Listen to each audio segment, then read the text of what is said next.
जय श्री कृष्ण। सज्जन तो आखिर सज्जन ही होता है और दुर्जन दुर्जन ही होता है। सज्जन कभी भी किसी का विनाश नहीं चाहता और यही स्थिति अर्जुन की है।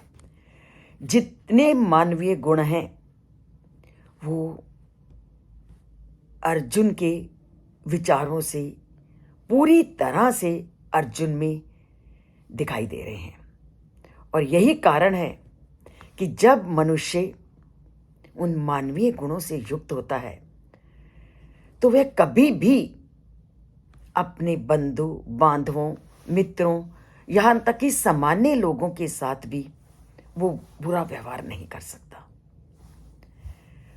और इसीलिए वो बार बार अर्जुन के सामने अपनी विकट परिस्थिति को वर्णन करता है और यही कहता है कि किसी भी तरह से युद्ध किसी का भी लाभकारी नहीं होता। युद्ध हमेशा विनाश को न्योता देता है और हमें युद्ध से बचना चाहिए, युद्ध को निमंत्रण नहीं देना चाहिए।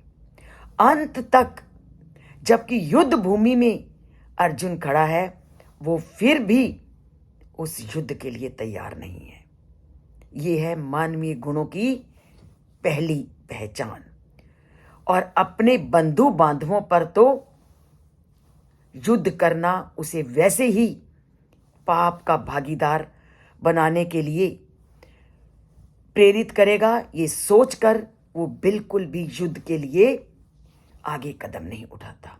तो वो पूरी तरह से दुख पीड़ा और संवेदना से युक्त है और इसी दुख पीड़ा और संवेदना से युक्त वो कह उठता है कि यद्यपि अगर वो नहीं देख रहे क्योंकि उनके मन में लोभ है कि लोभ से घिरे हुए अगर दुर्योधन के पक्ष के लोग कुल के नाश को और मित्र के साथ द्रोह करने के पाप को नहीं देख रहे तो जिसे दिखाई दे रहा है तो हे माधव मुझे तो युद्ध के लिए प्रेरित मत करो, मुझे कोई रास्ता दिखाओ।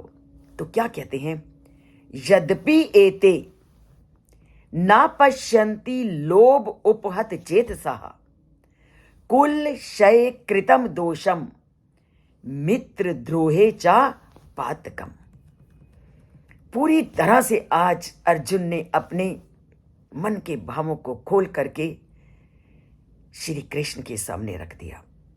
वो कहते हैं कि यद्यपि लोभ से पूरी तरह से घिरे हुए हैं दुर्योधन के पक्ष के लोग और लोभ से घिरे हुए होने के कारण वह अपने लोगों के विनाश के को नहीं देख पा रहे हैं और अपने मित्रों के साथ विश्वासघात करने से जो दोष उत्पन्न होता है उस दोष को भी नहीं देख रहे। मित्रों से विश्वासघात क्यों किया?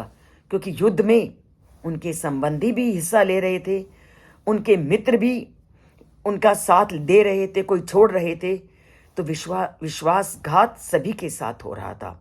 इसलिए वो कहते हैं कि वो किसी तरह से भी ना तो उनको दिखाई दे रहा है कि हम अपने कुल का नाश कर रहे हैं, ना तो उनको अपने कुल का विनाश दिखाई दे रहा है और बदले की भावना उनके अंदर इतनी घर की गई है कि बदले के कारण अपने मित्रों के साथ विश्वासघात करने में कोई दोष नहीं देखते हैं। अर्थात वो मित्रों के साथ जो उनके घनिष्ठ मित्र होते हैं उनके साथ भी विश्वासघात कर लेते हैं और ये कितनी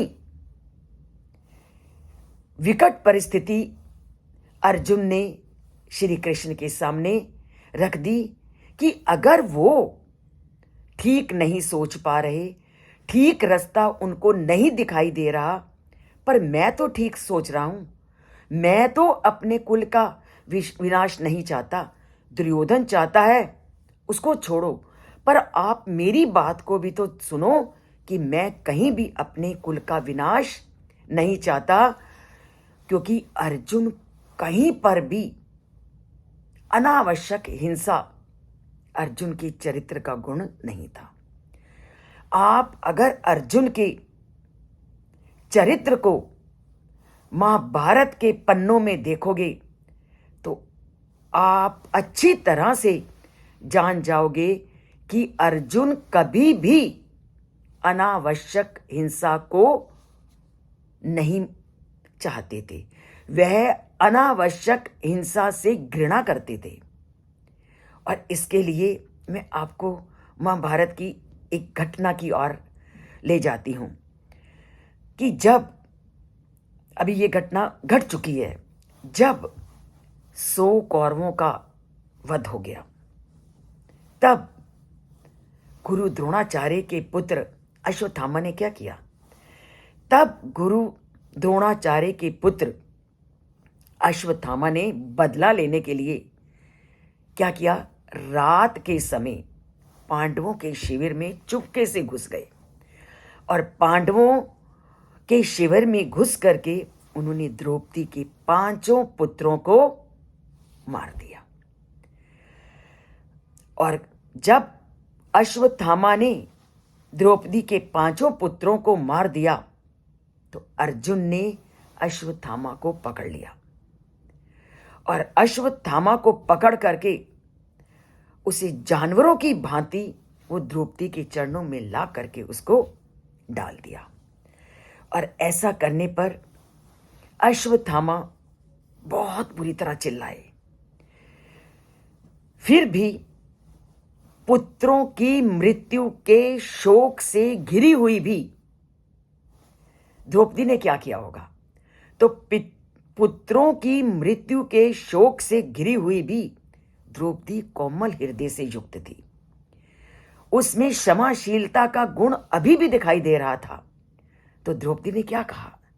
द्रौपदी ने कहा, जो भी हुआ, पर अर्जुन सोचो, अश्वत्थामा है तो तुम्हारे गुरु पुत्र ही ना, तुम्हारे गुरु का पुत्र है, इसलिए गुरु पुत्र होने के कारण इसे क्षमा कर दो। दूसरी ओर भीम और अश्वत्थामा का तत्काल वध कर देना चाहता था। भीम तो चाहता था कि मैं अश्वत्थामा को छोड़ू नहीं, क्योंकि इसने हमारे 5 पुत्रों को मारा है। और पर अर्जुन क्या थे? वो तो फिर दुविधा में फंस गए और दुविधा में फंसे उसका समाधान खोजने के लिए उन्होंने क्या किया? जब वो दुविधा में फंस गए तो अर्जुन तो अपना समाधान केवल श्री कृष्ण की आंखों और उनके मुख में देखते थे। और जब ऐसी विकट परिस्थिति अर्जुन के सामने आई, एकटक उन्होंने श्री कृष्ण की ओर देखा। तब श्री कृष्ण जी ने उन्हें क्या उत्तर दिया गया होगा? तो उन्होंने बोला, यदि कोई आदरणीय गुरु श्रेष्ठ अस्थायी रूप से अपने मार्ग से हट जाता है, था तो ये भी गुरु, अश्वत्थामा गुरुपुत्र था और ब्राह्मण था। वो कहता कि अगर अस्थायी रूप से अपने मार्ग से भ्रष्ट हो जाता है तो वो क्षमा के योग्य है, किंतु जो मनुष्य को घातक हथियार से किसी की हत्या करता है तो उसको तो दंड मिलना चाहिए। अब श्री कृष्ण जी ने तो अपना निर्णय दे दिया। तो अर्जुन ने क्या किया होगा? क्या अश्वत्थामा को मार दिया होगा? अर्जुन श्री कृष्ण की आंखों की भाषा को और मुख के हाव भाव को भी पढ़ लेते थे और वो श्री कृष्ण के संकेत को समझ गए। उसने अश्वत्थामा को अर्जुन ने मारा नहीं, तो मारने की बजाय क्या किया? गुरुपुत्र था।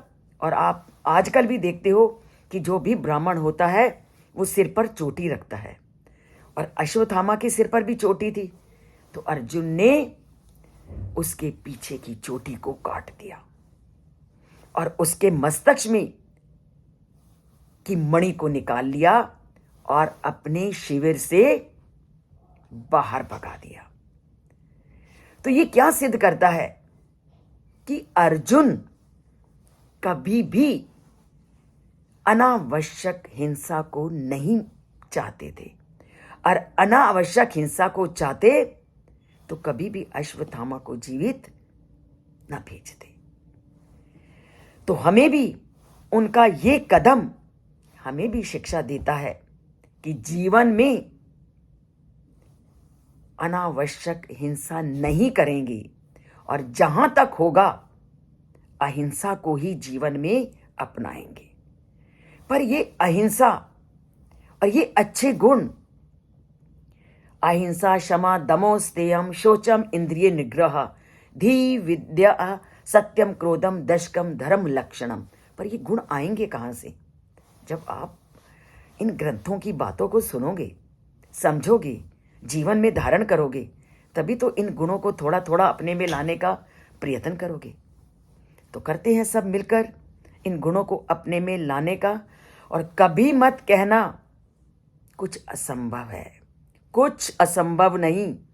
असंभव को संभव करना ही तो हम लोगों का कर्तव्य है, और करते हैं असंभव को संभव। अगर चैनल से नहीं जुड़े तो चैनल का सब्सक्राइब का बटन दबाइए।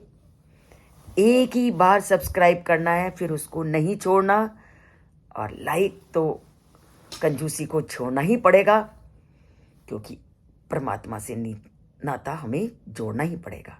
जोड़ते हैं परमात्मा से नाता, बोलते हैं जय श्री कृष्ण, लिखते हैं जय श्री कृष्ण, और जिह्वा पर हमेशा भज गोविंदम भज गोविंदम भज गोविंदम मूढ़मते।